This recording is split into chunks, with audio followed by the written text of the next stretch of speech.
Umayya इब्न खलफ मक्के के सरदारों में से एक अहम सरदार था, जो कुफ्र और शिर्क का बहुत बड़ा पेशवा और इस्लाम और मुसलमानों के हक में रूए ज़मीन का एक बहुत बड़ा शैतान था। एक दिन उसको पता चला कि उसके किसी गुलाम ने बुतों को पूजने से इनकार करके किसी और को माबूद बना रखा है। उसने गुलाम को फौरन बुलाकर ये पूछा कि मैंने सुना है कि तुमने कोई और माबूद बना लिया है, सच सच बताओ कि तुम किसकी इबादत करते हो। गुलाम ने कहा कि मोहम्मद सल्लल्लाहु अलैहि वसल्लम के खुदा की। उमय्या गुस्से से लाल पीला हो गया और कहने लगा कि मोहम्मद की खुदा की परस्तिश करने का यह मतलब हुआ कि तुम हमारे मुकद्दस बुतों के दुश्मन बन गए हो। सीधी तरह राह पे आ जाओ, वरना जिल्लत के साथ मारे जाओगे। मैं ये हरगिज बर्दाश्त नहीं कर सकता हूं कि तुम बुतों की पूजा करने वाले के गुलाम रहकर मोहम्मद के खुदा की परस्तिश करो। वो गुलाम जो तौहीद का सच्चे दिल से शहदाई हो चुका था, उसने बेधड़क उमय्या को जवाब दिया कि मेरे जिस्म पर तो तुम्हारा जोर चल सकता है, लेकिन मैं अपना दिल और अपनी जान मोहम्मद सल्लल्लाहु अलैहि वसल्लम और उसके खुदा के पास रख चुका हूं। अब अल्लाह की इबादत ही मेरी जिंदगी का मकसद है और तुम्हारे खुद से बनाए हुए बुतों को पूजना मेरे बस की बात नहीं है। ये जवाब सुनकर उमय्या बिन खलफ गैज़ व गज़ब से दीवाना हो गया। एक गुलाम ने उसे बेधड़क जवाब दे दिया था। उसने कड़क कर कहा कि अच्छा, तो फिर अपनी बेदीनी का मजा चख, देखूंगा मैं कि मोहम्मद और उसका खुदा तुझे कैसे बचाते हैं। उमय्या के तशद्दुद शुरू हो गए। मक्का की जमीन गर्मी के सबब बड़ी मशहूर थी। उमय्या अपने गुलाम को दोपहर की तपती धूप में जमीन पर लिटाकर सीने पर भारी पत्थर रख देता था कि वो करवट ना ले सके। फिर कहता था कि मोहम्मद के दीन से बाज आ जाओ, लेकिन इस जुल्म के बावजूद भी उस गुलाम के मुंह से सिवाय अहद के कुछ नहीं निकलता था। उमय्या मजीद गजबनाक होकर अजियतें मजीद बढ़ाता जाता। एक मर्तबा तो उमय्या ने जुल्म की इंतहा कर दी। पूरा एक दिन और पूरी एक रात गुलाम को भूखा प्यासा रखा और तपती हुई रेत पर लिटाकर उसे तड़पने का तमाशा देख रहा था। उसकी ये कोशिश भी गुलाम को हक से ना हटा सकी। आखिर थक हार कर उमय्या ने मक्के के बदमाश लड़कों को बुलाया और उनसे कहा कि इस गुलाम को इतनी अजियतें दो कि ये मोहम्मद और उसके खुदा का नाम लेना भूल जाए। ये लड़के उमय्या की खुशी हासिल करने के लिए उस बेबस गुलाम को बुरी तरह मारते पीटते थे। जिस्म के कपड़े उतरवाकर लोहे की चादरें पहनाकर तपती धूप में खड़ा कर देते थे, लेकिन गुलाम की जबान से अहद के सिवा कुछ नहीं निकलता था।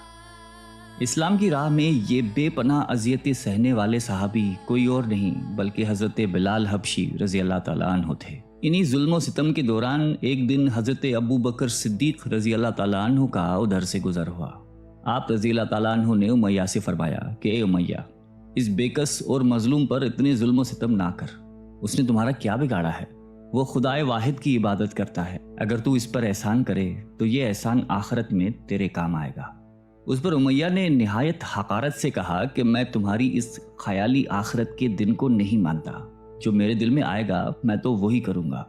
सिद्दीक अकबर उस जवाब पर काफी अफसरदा हुए, लेकिन फिर भी आप रजी अल्लाह ताला अन्हु ने उसे समझाया कि इस मजलूम पर जुल्म सितम के पहाड़ तोड़ना तेरी शायान शान नहीं है। जिस पर उमय्या ने तंग आकर कहा कि अगर तुम इसके इतने हमदर्द हो तो इसे खरीद क्यों नहीं लेते। हजरत अबू बकर सिद्दीक झट तैयार हो गए और फरमाया कि बोलो, क्या दाम लोगे? उमय्या ने कहा कि तुम्हारे पास एक गुलाम है जिसका नाम फस्तात रूमी है, वो मुझे दे दे और इसको ले जा।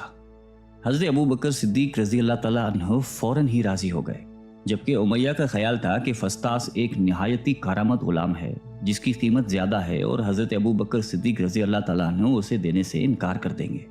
मगर आप फौरन राजी हो गए तो उमय्या को सख्त मायूसी हुई और उसने साथ ही 40 उकिया चांदी की फरमाइश की। उसे भी हजरत अबू बकर सिद्दीक रजी अल्लाह ताला अन्हु ने बखुशी अदा कर दिया। हजरत बिलाल रजी अल्लाह ताला अन्हु को साथ लेकर दरबार रिसालत में हाजिर हुए और सारा माजरा कह सुनाया। आप सलातुस्सलाम निहायत ही खुश हुए और फरमाया कि अबू बकर, इस कार खैर में मुझे भी शरीक कर लो। सिद्दीक अकबर रजी अल्लाह ताला अन्हु ने फरमाया कि या रसूल अल्लाह, मैं इसे खुदा की राह में आज़ाद कर चुका हूँ। ये सुनकर ज़बान रिसालत से सिद्दीक अकबर रजी अल्लाह ताला अन्हु के लिए कलमा रहमत जारी हो गए।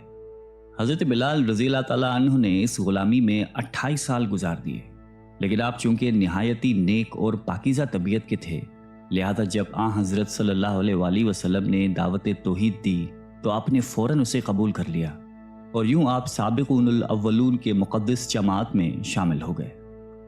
رہائی پانے کے بعد حضرت بلال ہمیشہ آپ صلی اللہ علیہ وآلہ وسلم کی خدمت میں حاضر رہتے تھے اور دل و جان سے نبی پاک صلی اللہ علیہ وآلہ وسلم کی خدمت بجا لاتے۔ آپ صلی اللہ علیہ وسلم حضرت بلال کو کسی بھی چیز کا حکم دیتے تو آپ اپنی جان بھی لڑا دیتے۔ غزوہ بدر سے لے کر غزوہ تبوک تک تمام غزوات میں شامل رہے، لیکن حضرت بلال کی اسلام کے لیے سب سے بڑی خدمت اور ان کے لیے سب سے بڑی سعادت اسلام کا سب سے پہلا مؤذن ہونا ہے۔ ہجرت کے بعد جب مسجد نبوی صلی اللہ علیہ وآلہ وسلم تعمیر ہوئی تو آپ صلی اللہ علیہ وسلم نے آپ کو اذان دینے کا ذمہ سونپا۔ آپ کی آواز نہایتی دل نشیں تھی اور اس میں ایک ایسی تاثیر تھی کہ اذان کی آواز سن کر لوگ سب کام چھوڑ چھاڑ کر مسجد کی طرف دوڑتے۔ 8 ہجری میں جب مکہ فتح ہوا تو کعبے کو بتوں سے پاک کرنے کے بعد آپ صلی اللہ علیہ وسلم نے حضرت بلال سے فرمایا کہ اے بلال، کعبے کی چھت پر کھڑے ہو کر اذان دو، اور یہ مبارک سلسلہ حضور صلی اللہ علیہ وآلہ وسلم کی حیات مبارکہ تک اسی محبت اور عقیدت کے ساتھ جاری رہا۔ لیکن 11 ہجری میں جب آپ صلی اللہ علیہ وسلم نے سفر آخرت اختیار کر لیا تو اس عاشق رسول صلی اللہ علیہ وآلہ وسلم پر غم کا پہاڑ ٹوٹ پڑا، اور مدینے میں رہنا اب آپ کے لیے دشوار ہو گیا۔ آپ کو ہر وقت پیارے نبی صلی اللہ علیہ وآلہ وسلم کی یاد ستاتی رہتی تھی۔ آپ صلی اللہ علیہ وسلم سے آپ نے سنا ہوا تھا کہ مومن کے لیے سب سے افضل عمل جہاد فی سبیل اللہ ہے، لہٰذا آپ رضی اللہ تعالیٰ عنہ خلیفہ اول حضرت ابو بکر صدیق کی خدمت میں حاضر ہوئے اور جہاد پر جانے کی اجازت طلب کی، لیکن حضرت ابو بکر صدیق رضی اللہ تعالیٰ عنہ نے آپ کو خدا کا واسطہ دے کر کہا کہ مجھے اس بڑھاپے میں تنہا چھوڑ کر مت جاؤ۔ تو حضرت بلال نے اس شرط پر ابو بکر صدیق رضی اللہ تعالیٰ عنہ کی بات مان لی کہ اب وہ رسول اللہ کے بعد کسی کے لیے اذان نہیں دیں گے۔ حضرت ابو بکر صدیق رضی اللہ تعالیٰ عنہ نے ان کی یہ بات مان لی، لیکن آپ کے دور خلافت کے بعد خلیفہ دوم حضرت فاروق اعظم رضی اللہ تعالیٰ عنہ کے دور میں بھی جب بیت المقدس کی تسخیر کے لیے شام جانا پڑا تو وہاں عیسائیوں سے صلح نامہ طے پانے کے بعد حضرت عمر فاروق رضی اللہ تعالیٰ عنہ نے ایک خطبہ دیا اور حضرت بلال سے درخواست کی کہ آج جب کہ قبلہ اول پر توحید کا پرچم لہرا دیا ہے تو اس با عظمت موقع پر اگر آپ اذان دیں تو ہم آپ کے مشکور رہیں گے۔ حضرت بلال نے یہی اذان دینی شروع کی تو صحابہ کرام کو عہد نبوی کی مبارک یاد تازہ ہو گئی اور ان پر رخت طاری ہو گئی۔ شام کے معرکے کے بعد حضرت بلال نے شام ہی کے ایک گاؤں میں رہائش اختیار کر لی، کیونکہ مدینے میں ہر وقت آپ کو آپ صلی اللہ علیہ وسلم کی یاد ستاتی رہتی تھی۔ لیکن ایک دن آپ نے خواب میں آپ صلی اللہ علیہ وسلم کی زیارت کی۔ آپ ان سے فرما رہے تھے کہ اے بلال، کیا ابھی وقت نہیں آیا کہ تم ہماری زیارت کے لیے آؤ؟ اس خواب نے آپ کو بہت تڑپا دیا اور آپ بیتاب ہو کر فوراً مدینے روانہ ہوئے۔ مدینے پہنچ کر حضرت بلال نے روزہ اقدس پر حاضری دی اور اس درد سے روئے کہ حاضرین بھی اشکبار ہو گئے۔ وہیں حضرت امام حسن رضی اللہ تعالیٰ عنہ اور حضرت حسین رضی اللہ تعالیٰ عنہ بھی موجود تھے۔ نانا کے پیارے نواسوں کو آپ نے اپنے ساتھ چمٹایا اور بے تحاشا چومنے لگے۔ حضرت حسن رضی اللہ تعالیٰ عنہ اور حسین رضی اللہ تعالیٰ عنہ نے آپ سے اذان فجر کی فرمائش کی، بھلا اس میں رد کرنے کی کہاں گنجائش تھی۔ اگلے دن جب فجر کا وقت ہوا تو آپ نے اذان دینی شروع کی۔ لوگوں کی عہد رسالت کی یاد تازہ ہو گئی اور لوگ اس طرح روتے ہوئے مسجد کی جانب چلنے لگے جیسے کہ نبی پاک صلی اللہ علیہ وآلہ وسلم کا دور واپس آ گیا ہو۔